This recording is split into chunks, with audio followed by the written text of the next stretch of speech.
Creative হতে হবে, সৃজনশীল হতে হবে। কেউ এখানে সব কিছু লেখা থাকবে না, তোমাকে বের করে দিতে হবে। আমার লক্ষ্যটা আমাদের যখন ঠিক আছে, সেই লক্ষ্যে পৌঁছতে হলে আবার কী করতে হবে সেটা আমাকে ঠিক ঠিক করে ফেলতে হবে, সেভাবে আমরা অগ্রসর হব। কেউ আসবে ঝামেলা করার জন্য, আসবে ঝামেলা সামাল দেওয়ার কী কী প্রক্রিয়া সেটা আগে থেকে জেনে নিও।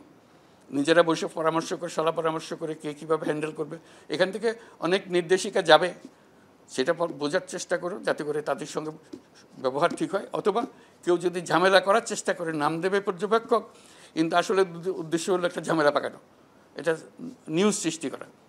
সাংবাদিকরা যাবে, কেউ যাবে সদ উদ্দেশ্যে কভার করার জন্য, আর কেউ যাবে একটা বন্ডুল করার জন্য, বলবে যে এটা হয় নাই, জিনিসটা হয়েছে ঠিক, কিন্তু সে সংবাদ দিল উল্টা, সারা দেশে একটা গোলমাল লাগিয়ে দিল, ওই মুহূর্তে খবরটা প্রচার করে দিল, দিয়ে এটা সারা দেশে একটা গোলমাল হয়ে গেল, যে কী হলো কী হলো।